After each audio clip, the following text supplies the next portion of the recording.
Our next speaker is Dina Yagodich, who is from Frederick Community College in Frederick, Maryland. She's near Chicago, I think, with your daughter now, right? Is that right? Yep. I'm in Madison? No, Morris, Illinois. And this is her last semester at teaching at the community college, although Kurt Bryan thought he was going to retire and he's now teaching at Rose-Hulman, so watch out. You know, they don't let you go. And she's really going to be talking about her journey from electrical engineering to modeling and teaching differential equations. And I've enjoyed knowing her, and I hope because she retires that doesn't discontinue, although she's about to be a grandmother, and that's going to take up a lot of joyous time. So Dina, you're on. All right. Well, welcome everyone. And I'm not sure what I did to upset Brian, but to set me up at the last talk of a 3-day conference, and we are now 57 minutes before the start of the Super Bowl. I don't know. Don't stop that. But I just wanted to talk about where I've gone in terms of my career, my teaching, and all of that. So I started off, well, I still am, but I'm an electrical engineer. I have an undergrad and a master's degree in electrical engineering. When I started to have kids, I took some time, well, not time off. I was mainly a stay-at-home mom, but was working part-time as an engineer. And then I decided, oh, let's go ahead, and I've always wanted to teach. So I went to our local community college and got a job teaching intermediate algebra once a week at 7:30 at night for 2.5 hours. That was a harsh way to start my teaching career.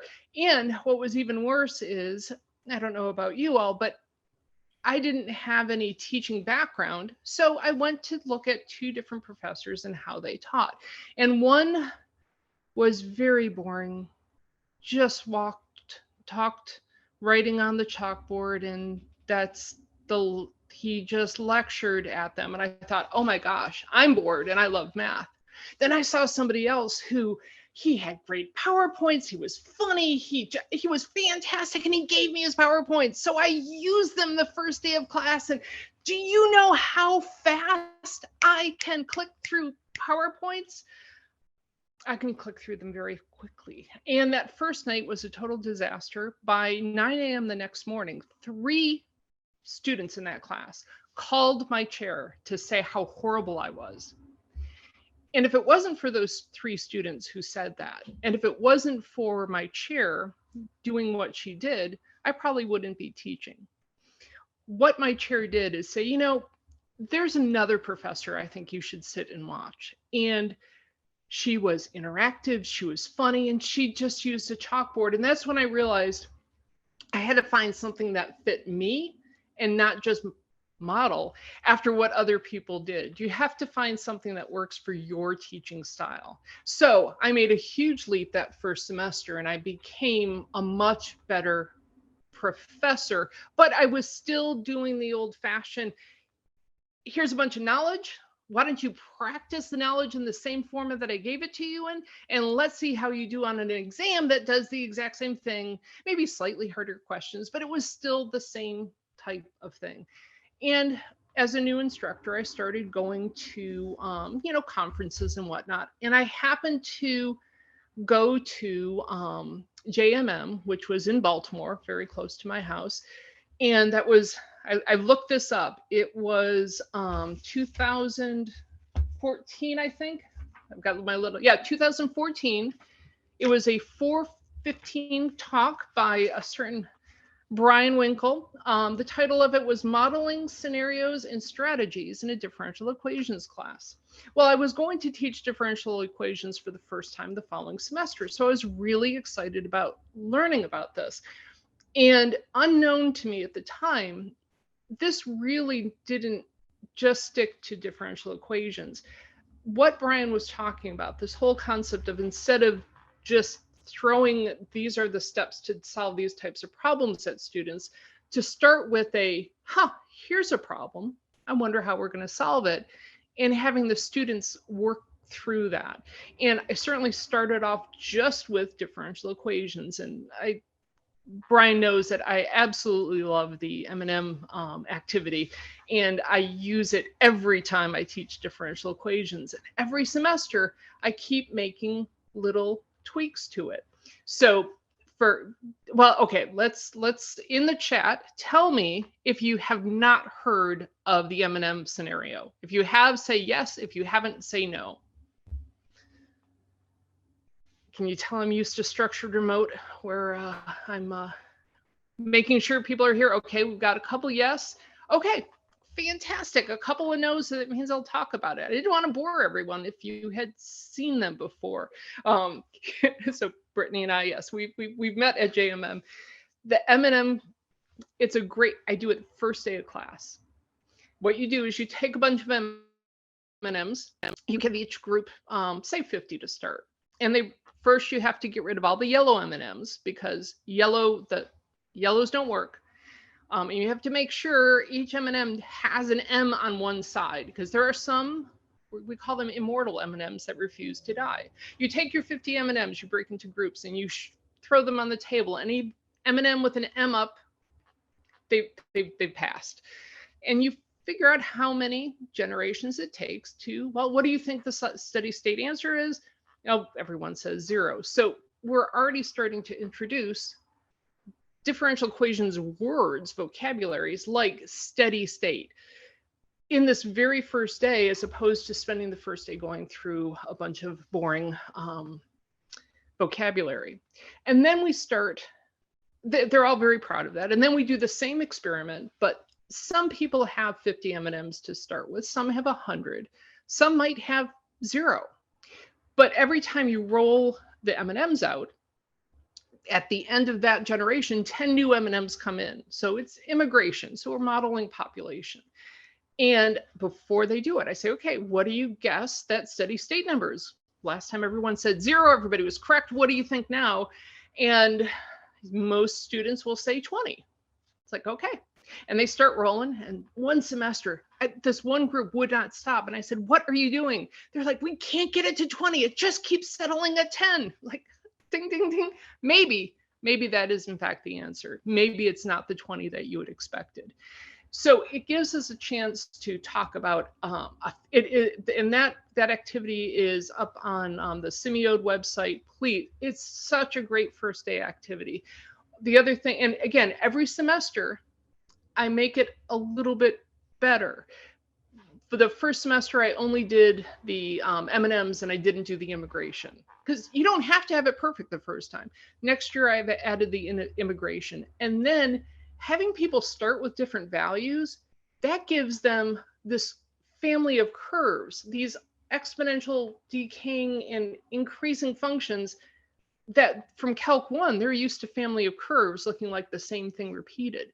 And suddenly they realize things like initial conditions make the solution different, although it doesn't affect the steady state solution, at least in this case. So notice all these things we've been able to talk about with an activity that they understand. And if later on in the semester I say something like steady state, they know exactly what I'm talking about. Family of curves, they understand it. Now they don't, yeah, I'm looking in the chat. I try to be very clean in our, when we're using the M&Ms, and I have a separate container of M&Ms for people to eat. I tell people you probably shouldn't eat the M&Ms after they've rolled on the floor. I also teach differential equations online. I do a different activity for this. I do a modeling scenario with a hotel, and I have students just run a random number generator to figure out how many people are left in the hotel, because I think they have to, it's a little easier to do on an online format than a face-to-face one with M&Ms, but you still can do that. So this is all getting the hang of having students get their fingers dirty before jumping into the why is, why does this work the way it does?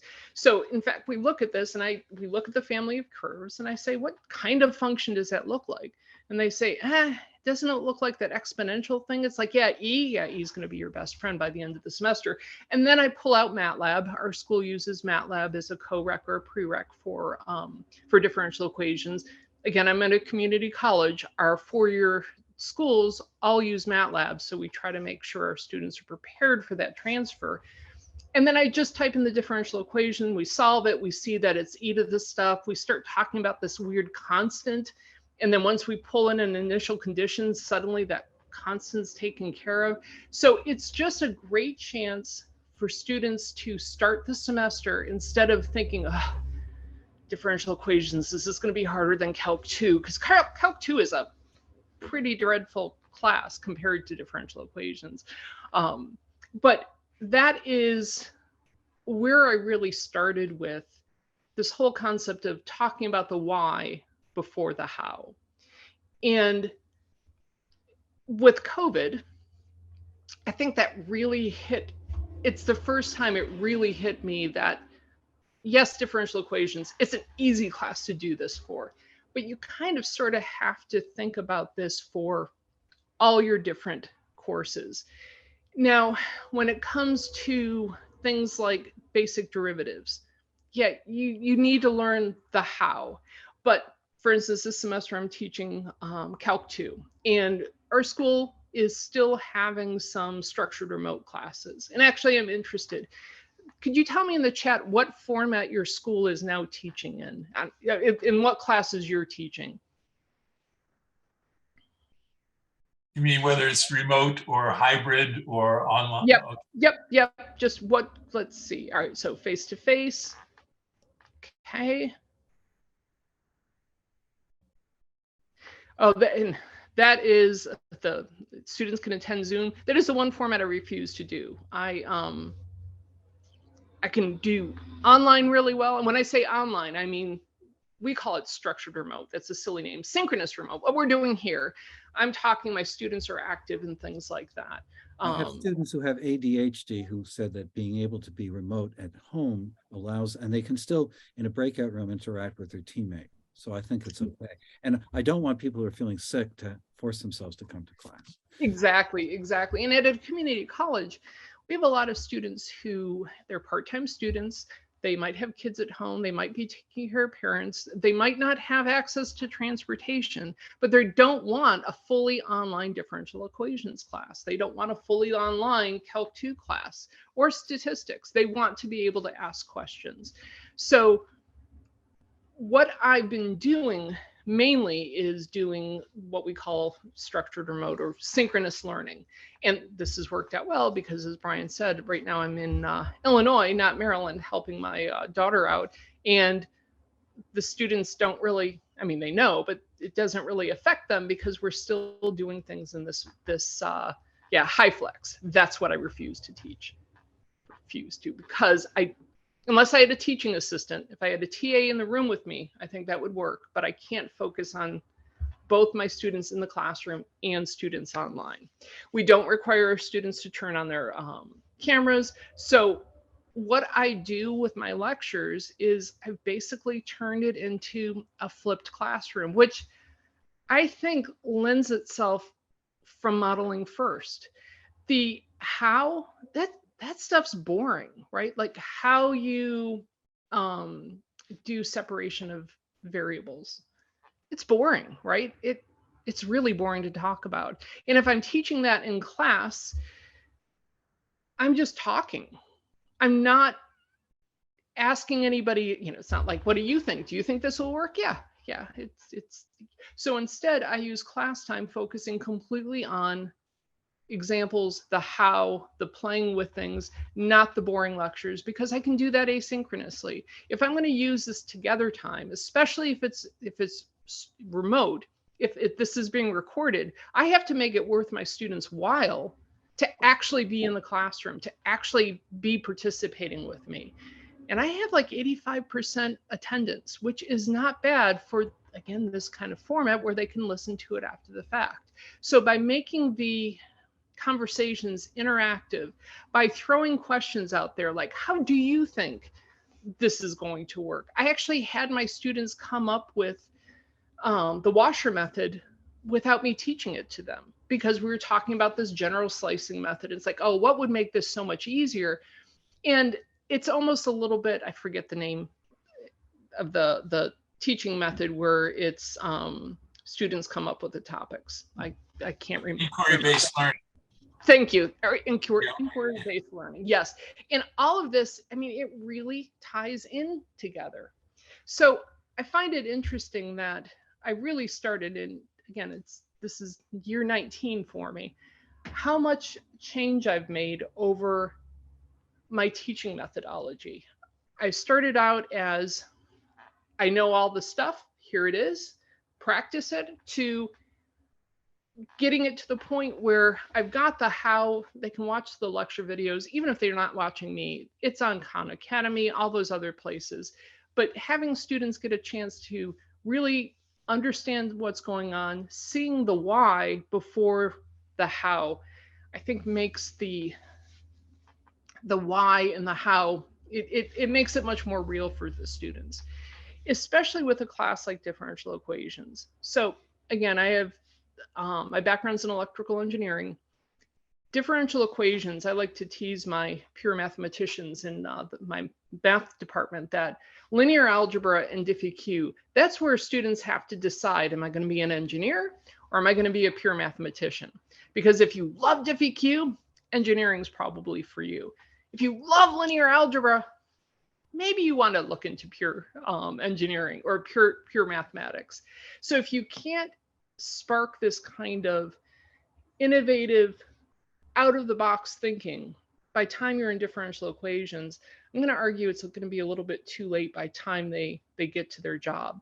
I went to a very good four-year school, Cornell University. I was not trained in how to think for myself, how to think about the why and the how before the answer was just given to me. Labs that you do, you're doing the same steps that the last 3 years of classes have done. So I think being able to spin things around with modeling first, with being able to bring in real life data, really opens up not just education that's going on, but I really think that imprint is going to be in our students after they leave us, after they start working. So I am retiring at the end of the semester. And I am going to be a new grandmother for the first time. And anybody want to guess what my grandmother name is going to be? I'm really excited. She just got married this past summer. I'm going to be Gamma. It has been approved by my daughter. So, I'll still have that little bit of math with me. Will I be an adjunct a little bit? Maybe. I'm not going to miss the grading. I'm not going to miss the committee meetings. I'm certainly going to miss the students, because the students are why you are all here, because you care about giving the best possible education to your students and having them walk away from your classes with not just the skills to do integrals that they'll never remember and will be done by machines by the time they're in the real world, but giving them a feeling of really education and a more well-rounded experience. So I have 5 minutes left to go, but I'm not going to just continue to blather. Does anybody have questions for me? So you started teaching, and within how long before you were flipping and doing applications to motivate the math in terms of, was it that within one semester that happened? Or No. I was, when I first started teaching, I was really doing things in the same format that most of the people on campus did. It wasn't until I started working full-time that I felt a little bit freer to mess around with things. And after going to your talk and with teaching differential equations, where we have maybe 2 sections of it a semester, and the previous instructor really just didn't cover as much, and I really had free reign with the class. So that was the first time I felt like I could play around with flipping the classroom, as opposed to when you're an adjunct at this, teaching for the first time, you tend to do things in the same mode that you see everybody else, which is why I've tried very hard at my college to show adjuncts how it is okay to do this type of methodology. Have you had students return and visit you and talk about their learning of mathematics with you?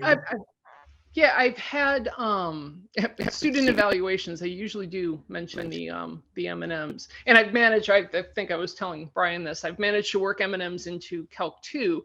We were talking about integrating velocity and getting distance, and they were fine with that. And then I talked, heaven forbid, about integrating current and getting charge, and they're like, "Oh, what's this?" It's like, well, it's still something with respect to time equaling the something. And so I talked about eating M&Ms, that if I had a bowl of M&Ms, maybe I eat them fast to start with and then slow down as I get full. And the rate of change of me, how many M&Ms I'm eating, would be that rate. And if I integrated between 2 time slots, that would give me the number of M&Ms I ate. So it's like M&M, the Mars company should give us all a stipend for this. But it's the I've had students come back and they talk more about how they're ready for their 4-year experience rather than the hows of what they did. But our goal at a community college is to give students the confidence and the skills that then when they hit the 4-year school, they can hit the ground running. Yeah, I do love that. Feel free to steal the M&M integral analogy. When I first started using M&Ms at West Point, my wife was a member of the spouses group, and so they met the first week, and all of the people at the group were saying, my spouse brought home all these things and made me use these M&Ms, and then I had to go to the store and buy them all, and what's going on? And I thought, I should get stock in the Mars Candy Company. You know, this is ridiculous. But I am convinced that somewhere in the Pentagon each day, there are 2 officers that meet each other saying, did you do the M&Ms? Because all cadets take, all 1,000 of them each year, take the course where they use those pretty much. And M&Ms are also used in, I was talking about this to my statistics colleagues, and they use, they all have bags of M&Ms, count how many different colors they have, talk about how does that match the whole population? You know, is this a sampling bias? And so yeah, candy can be used in, we should all use more candy in math.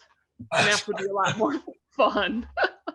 One thing you learn is I used to give, I would say, take the whole bag. There's usually about 55 M&Ms in a whole bag, and you don't need that. And Dina pointed out to me, you just need to give them about 20, because if they have 55, first of all, they're going all over the floor. Second of all, to count the 47 remaining or whatever, it just takes too much time. And I went like, yeah. And then, of course, what she does is buy a whole jar of them, which is economic, and you just dish a little Dixie cup worth of them rather than each one a bag, so it's live and learn.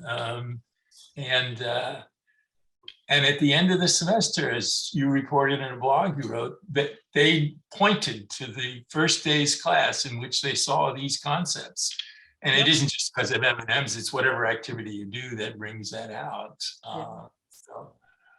And Keith Stroyan, who's at Iowa in the calculus reform, and Keith used to say, no person's going to come back and tell you at 20 years after graduation about teaching lessons on the fundamental theorem of calculus, but they are going to come back and remember when you spilled water all over the floor because you were trying to do this tank model and so forth. And so they remember activities, and the same true with the M&Ms. So I really thank you for sharing your career. Thank you, Dina, very much. Okay. Thanks.